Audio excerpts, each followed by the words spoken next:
Welcome to the Proceedings Podcast. I'm Ward Carroll, the Director of Outreach and Marketing at the Naval Institute. Joining me for another history episode of the podcast is the Editor-in-Chief of Naval History Magazine, Eric Mills. Hello, Eric. It's been too long. Salutations, Ward. It's to say we just did one. This is sort of like Proceedings TV we got going on here on our YouTube channel. So we'll remind the listeners who may be consuming the podcast the usual way, which is the audio way, that we're also on YouTube with each and every episode of the podcast. This is the 5th episode we've done that is cross-posted on YouTube. But further, this is the second one we've done that we're actually live streaming this one. And so very happy to have folks ask questions in the chat. And we have our producer, Heather, will be curating the questions and we'll be folding those into the discussions as relevant. We did this last one with a great question from a guy named Adam. So it's exciting, and we're very happy to be up YouTube and doing this way. So what is happening at Naval History Magazine? Well, like I told you recently, the December issue is on the newsstands now, and we're getting a lot of good feedback on it. There it is right there. Look at that gorgeous cover. 80th anniversary of Pearl Harbor, and we cover a number of other aspects of the early phase of the war when things just weren't going our way in the Pacific quite yet. And the Pacific, of course, is in the news in our own time, is it not? And so I'm really thrilled that as we're sort of boldly going where no Proceedings podcasts have gone before today with these live ones, to be able to have one of those ones be the first prize winner of this year's CNO Naval History Essay Contest. We're very pleased to have Dr. Corbin Williamson with us to talk about his prize-winning article. Dr. Williamson is an associate dean at the Air War College, where he focuses on strategy in World War II. And the prize-winning article this year, the prize-winning essay, was up against almost 100 other ones. And it was a very good panel of historians who judge these things. So this is a good piece, folks. And if you haven't read it, you're going to want to. There's quite a lot of applied history in this one. It's about British, U.S., and Australian naval exercises that were conducted off of Japan in 1947. And they yielded valuable training and lessons about inter-allied cooperation and what have you that are very relevant today. So Corbin, welcome aboard. Well, Eric and Ward, thanks for having me. It's really good to be here. And I'll just say up front, to get it out of the way, that the comments that I shared today are my own and do not necessarily reflect those of the U.S. Air Force or the U.S. government. Noted, with extreme pleasure. I thought we had you on thinking you were going to represent the Department of Defense. I know. Oh, well, let's go ahead anyway. We'll just go ahead and do it. Yeah, since we're all here. Because it's a fascinating article. Let's talk about it anyway. Yeah. So, Corbin, why don't you just set the table for us? Tell us about this article. Tell us the story of this for those who haven't read it yet, and maybe a little bit about, especially a lot about actually the resonance of this in our current geopolitical climate. Dive right in. How did you come up with this story in the first place? Was it the relevance that grabbed you? I mean, the contest was about great power competition. And so this gave you something to work with on that. Yeah, so I ran across the reports for these exercises while I was working on my dissertation and looking at exercises the U.S. Navy does with the British, Canadians, and Australians between 1945 and 1950. And didn't have time or space to fit them into the dissertation of the book. So I just kind of saved them for later. And then when this essay contest came out, I thought, I think there's actually some connections that we can make from these exercises that took place in 1947 with the current situation and the emphasis on training and preparing for great power competition. So I ran across some of the records in our archives and then some of the records in Australian archives. And so I was able to kind of, in some places, get both sides of the story. And so that was neat to see. Okay. Well, why don't you go ahead and set the table of what went on in 1947 off Japan, how it came about, and what was derived therefrom for the navies involved. So the British and the United States and Australia all had a small naval contingent that was assigned to the occupation of Japan. It was called the support force. and those consisted of two support groups, this occupation force. The occupation, of course, was primarily a ground effort, but there was a naval component, and so these support groups, cruisers and a couple destroyers from each of these navies, were involved in escorting Japanese shipping, patrolling Japanese waters during the occupation. But at the same time, they're still responsible to maintain their combat readiness. And so the commander, Vice Admiral Griffin, and then later on his successors and some of his subordinates also clearly made an effort, in particular in 1947, to prioritize training opportunities and to take advantage of training opportunities. And so, at the risk of oversimplifying, their approach seems to have been that if a military unit, whether that was an Air Force unit or a B-29 squadron or a Australian or a British task group was coming into Japanese waters, they wanted to take the opportunity to get together and to do exercises, whether those were complicated or simple, with that incoming unit. And so they took as many opportunities as they could, put together 3 of these exercises in the summer and the fall of 1947. And in doing so, I think demonstrated considerable amounts of initiative and seizing opportunities as they came upon them. So there's 3 sets of these exercises. They tended to involve some element of air attacks on surface forces, combined with fighter interception and anti-aircraft defense training exercises, as well as usually then some sort of surface component. So a nighttime surface engagement or a destroyer or escort group that's trying to intercept a carrier at night. So they had these, and they put them in serials, was what they would call them. They'd have a serial or a series of these exercises that would take place. And the British and the Australians in these training exercises would adopt American signal books and communication books.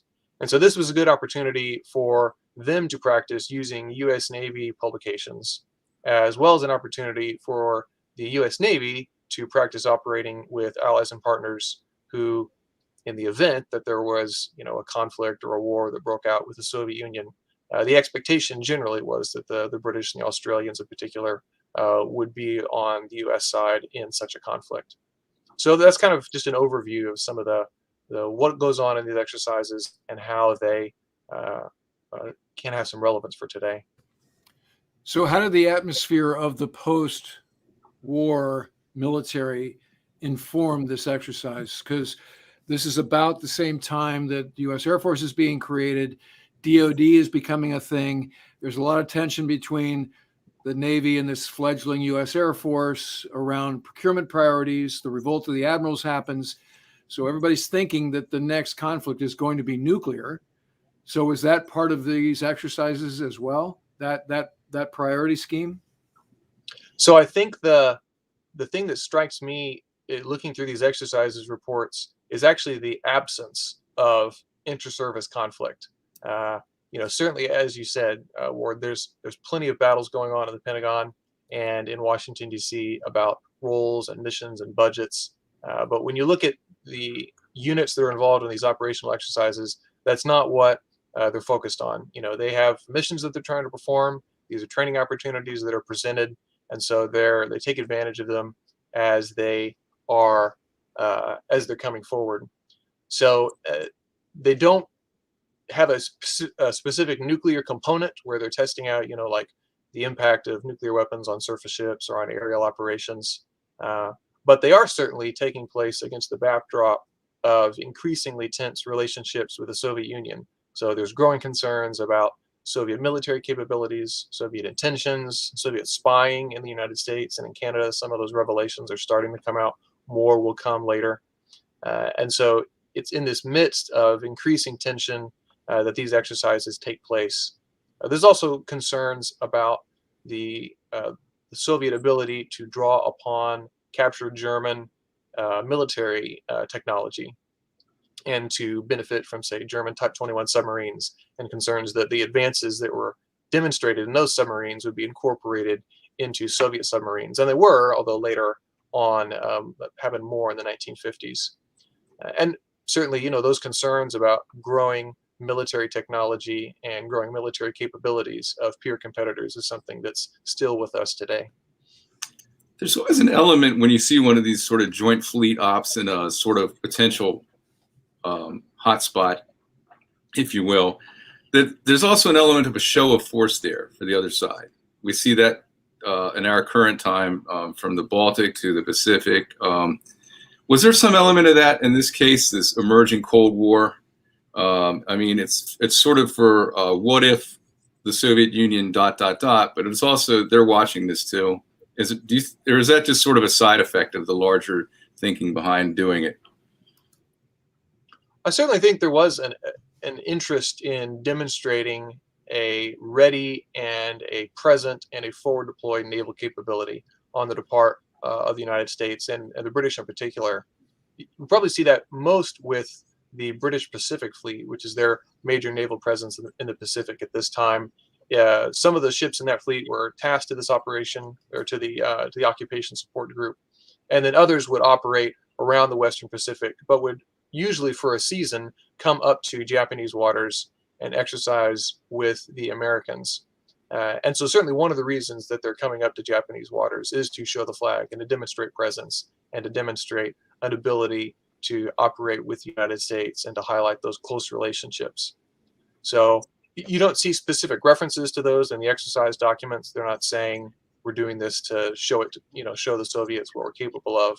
But I think it's a safe assumption that that's a benefit that they see to doing these types of exercises and taking advantage of these training opportunities. Certainly one of the reasons that the Air Force is sending B-29s to operate from Japan is for that presence and that posturing that you mentioned, Eric.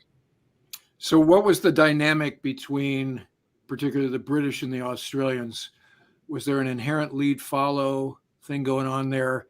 Colonials versus the empire. Was there any of that kind of stuff they had to work through for this crucial bilateral exercise after the war?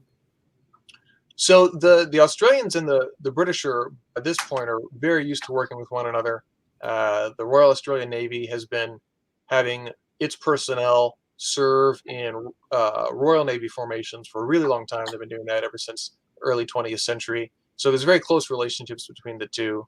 The Australians are using primarily, almost exclusively at this point, British warships, and the Australians are integrated into the British command structure. So there's one exercise actually in which it's an Australian captain who's in charge of the overall British support group. There were also Royal Navy officers who were on loan to the Australian Navy to fill in some of the billets that the Australians themselves didn't have the personnel to fill. So overall, the close relationship between the British and the Australians is certainly on display.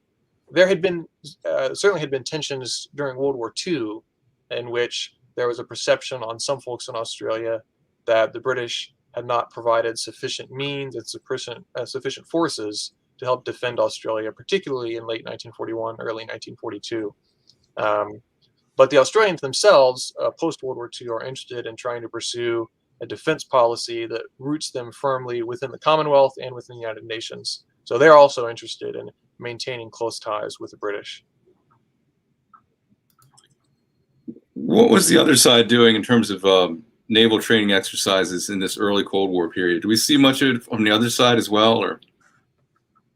So the Soviet Navy in this period is very much a coastal defense force. The assumption on the part of the United States and the British as well was that in the event of a war with the Soviets, in the late 1940s or the early 1950s, that there'd be a third Battle of the Atlantic and the Soviets would send a large submarine force to interdict supply lines, both in the Atlantic and the Pacific. We have learned since, and Norman Freeman and Norman Polmar have found evidence of this, that Soviet naval capabilities were much more focused on defending the approaches to the Soviet Union and defending Soviet coastal waters. So the Soviets themselves they're not doing big exercises like they would in the 1970s with things like Ocean Safari, where they're operating in multiple oceans at once.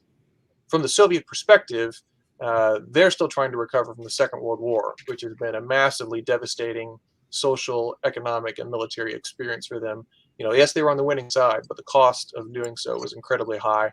And so the Soviet Navy is certainly not the top of the priority, even within the Soviet military, as they're trying to rebuild after World War II. So you mentioned the presence of B-29s, and there's a fun fact at the beginning of the article about MiG-15s and the fact that they used Rolls-Royce engines. I did not know that. But there's no mention of any specific aircraft carriers in the article. So was there a carrier task force presence at all? Because again, talking about this era, there was some concern, and that understates it, about what was the utility of the aircraft carrier in this new world where the principal capability was the using of nuclear weapons potentially, right? And this is why, again, the Air Force is created. They're like, hey, you don't need that USS United States. You got B-36s, right? And Forrestal jumps out the window, and all these other things happening. Is pretty chaotic period around the Pentagon. So again, how did this exercise reflect any of that? And again, were there any aircraft carriers in these exercises? So there is one carrier in one of the exercises. The Antietam comes up to Japan for a period, and so it's part of one of the exercises. In the daylight exercise that it's involved in, the Antietam Air Group tries to launch an air attack on one of the British and Australian support groups. They actually end up misidentifying, and they go after a British mine layer instead of the heavy cruiser they wanted to go after. And then that night, the Antietam is intercepted by a couple U.S. and Australian destroyers in a night torpedo exercise. So that's the one exercise in which a carrier is present, but it's only present because it's visiting. There's not a permanently deployed carrier in Japanese waters. The Pacific Fleet at this time, I can't remember the exact number, it had something like 2 or 3 aircraft carriers overall, usually with the goal of usually having one forward deployed in the Western Pacific under the 7th Fleet. And so there's usually one carrier at a time that's available. So if we fast forward a couple of years, by the time we get to 1950, it's the Boxer, and that's what's doing exercises. The Boxer does exercises with the British aircraft carrier HMS Triumph early in 1950, and it turns out the Boxer is going to operate with Triumph later on after the Korean War begins. But to your question, to your point about demonstrating the utility of aircraft carriers, that's something that the Navy is certainly interested in doing. One of the ways they do that in 1947 is they send the Pacific Fleet carrier, one of the Pacific Fleet carriers, the Valley Forge. It's on a Western Pacific cruise, and they say, well, we want you to actually go all the way around the world. So they go through the Suez Canal, they go through the Mediterranean, they go up and visit Britain and Norway, come back to the east coast of the United States, go through the Panama Canal, and eventually return to the West Coast. And they do How long did that cruise last? That must have been a year plus. I mean, that was a pretty long deployment. Yeah, it was definitely, I can't remember the exact number, but it was over 6 or 9 months. Yeah, it was a big deployment. But they didn't plan it that way. The cruise begins, and then they decide, okay, we want to demonstrate this capability. So it's kind of it's a short notice change. I certainly would hate to have been the supply officer on the Valley Forge to try and figure out how to make that happen. But that's one of the ways that the Navy is trying to demonstrate the continued utility of aircraft carriers by showing their mobility and their ability to move into areas and to demonstrate presence. As Ward mentioned, that's very much a 1947 thing for the Navy, wanting to do that very thing, prove the viability and continued relevance of the carrier. Well, your piece is about the relevance of these interfleet training operations to today's scene. But maybe there's a relevance as well with the carrier debate. That seems to be something that never all the way goes away. And the role of carriers in any future scenario in that part of the world is something that is talked about quite a bit. What are your thoughts on that? Let's get to some of the things that are relevant about what they learned in 47 to what we're looking at with these sort of things today, with working with other fleets to train in a hot zone and what we deploy in that and all that sort of thing. But in terms of specific ways in which the Navy trains, I think one of the things that these exercises and the folks who organize these exercises did well was to focus on specific elements that they wanted to practice. So underway replenishment, or night surface torpedo attacks, or fighter direction. So they had specific things they identified in advance. Here's what we want to accomplish during this exercise. And I think having that level of specificity and that clarity about what is it that we're trying to achieve, would certainly be something the Navy would benefit from today. These exercises are also all what we would call training exercises. They're not testing new doctrine, new tactics. They're trying to give commanders and command groups amounts of free play and the ability to demonstrate creativity and initiative.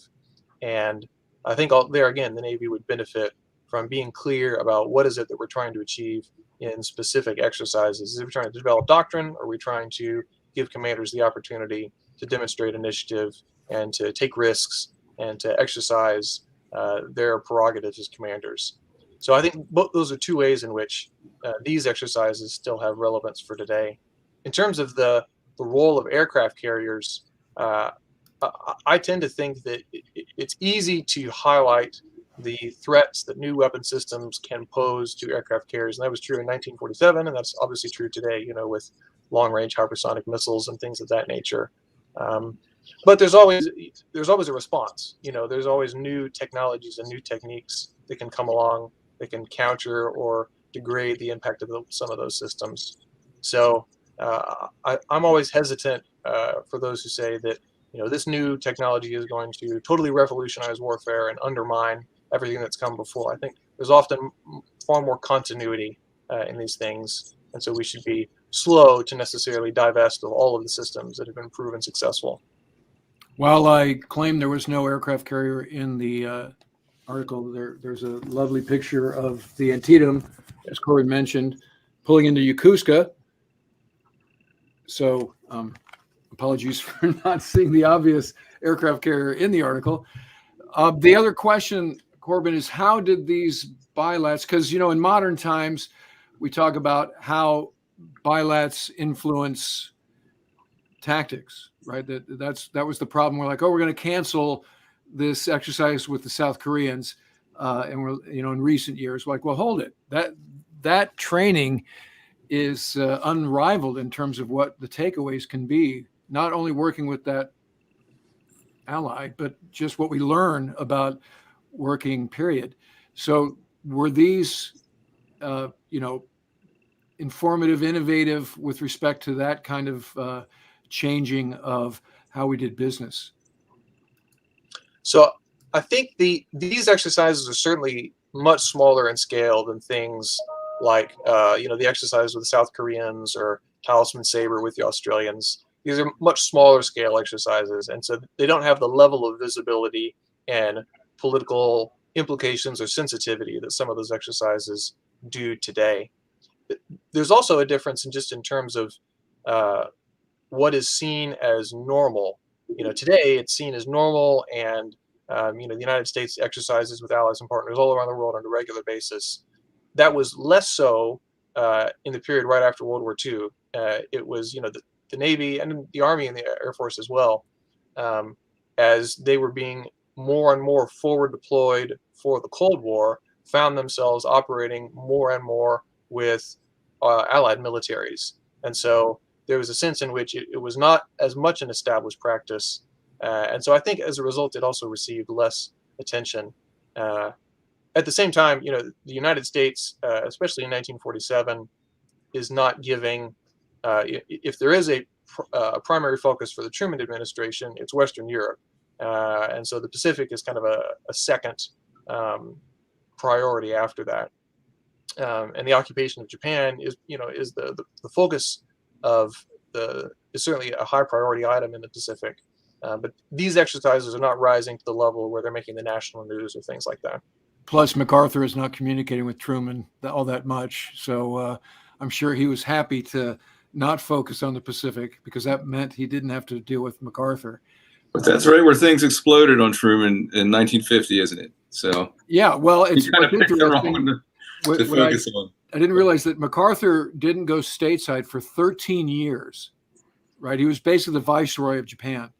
And the other thing, so we're mentioning we've talked in passing about the Korean War.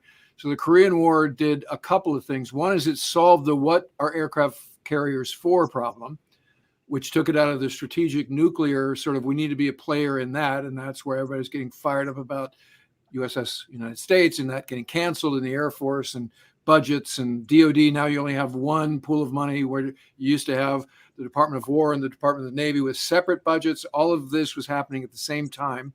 So now Korean War solves that sort of question of what are aircraft carriers for. You mentioned Valley Forge, Antietam, Boxer.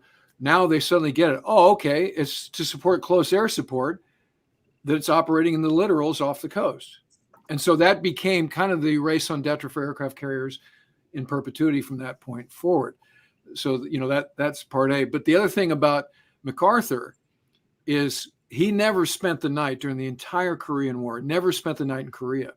Even when he was observing the Incheon landing, he just went there for the day, had the binoculars on, like, okay, it looks good. Let's get back to Tokyo.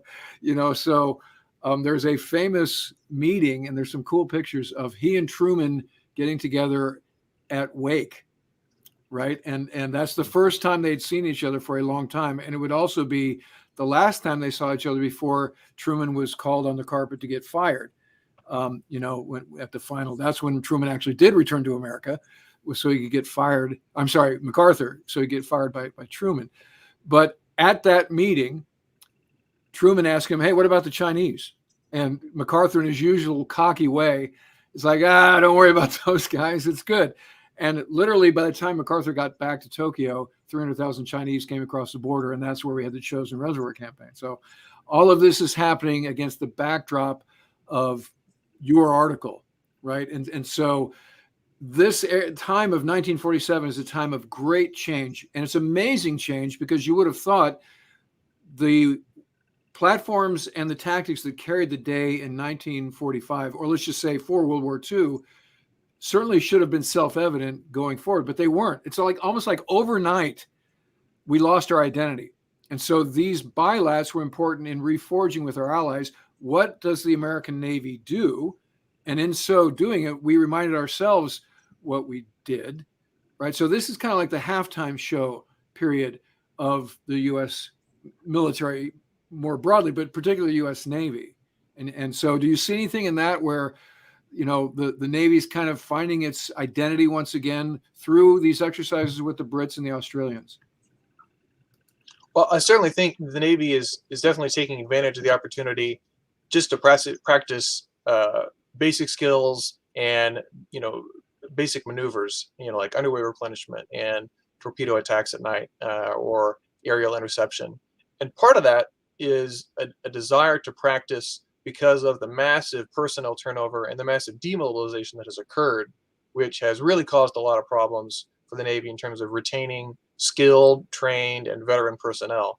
And so, in several places during these exercises, the British or sometimes American commanders will comment on the standard of, say, communications procedure or radar reporting on American ships, not quite being what it was during the Second World War. And that's, you're seeing there the result of demobilization and kind of working through these personnel issues.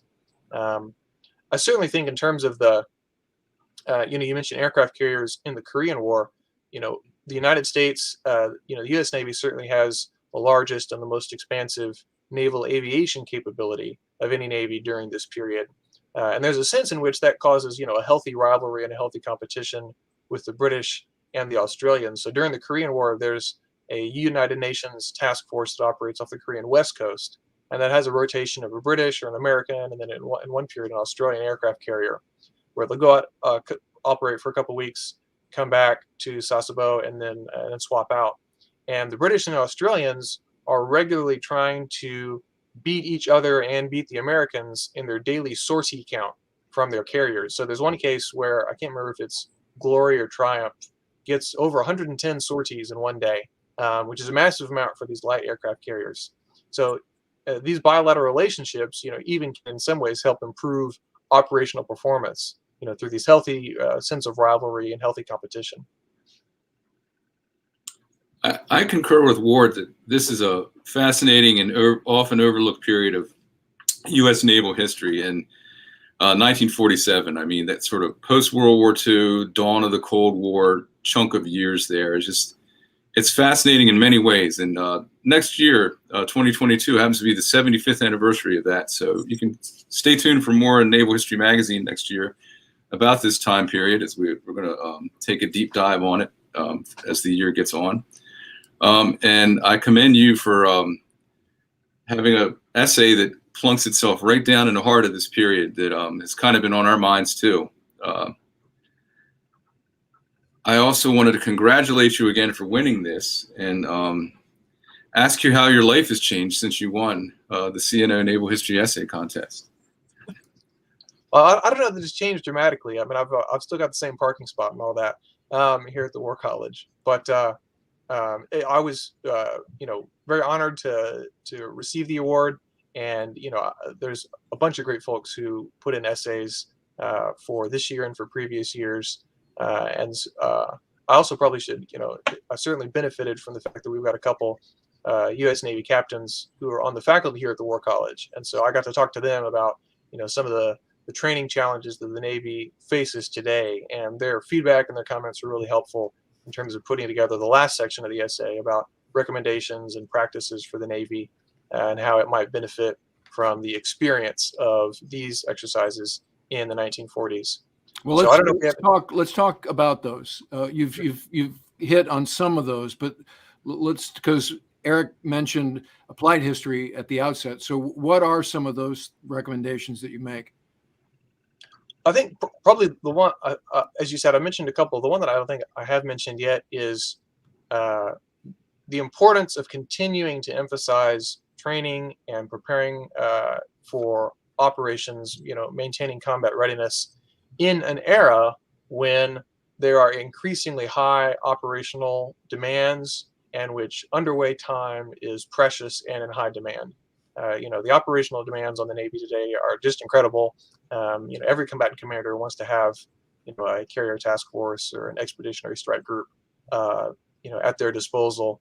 And so in an era when underway time is as precious as it is, I think it's even more so important that the Navy continue to emphasize training and preparation, giving commanders the opportunity to demonstrate free play, to work with components, air, surface, and subsea or subsurface components working together and having opportunities to train together. That's certainly something that comes out in these exercises. Every chance they get to incorporate the Far Eastern Air Force or the Antietam's Air Group, they're taking that opportunity to not just have surface exercises, but to have multi-domain exercises. And I certainly think that's something that the Navy would benefit from continuing to emphasize today. Right on. So we mentioned that Corbin won the CNO Naval History Essay Contest. I will say in a totally irrelevant comment that I ran into the CNO at the Army-Navy game, and he has agreed to be on the Proceedings podcast in the near future. So I'll tease that out since we're talking about the CNO. The article is Seizing the Initiative in Training. Our guest has been the winner of the CNO Naval History Essay Contest, Corbin Williamson. Corbin, thank you for the time, and thanks for beaming in from the War College.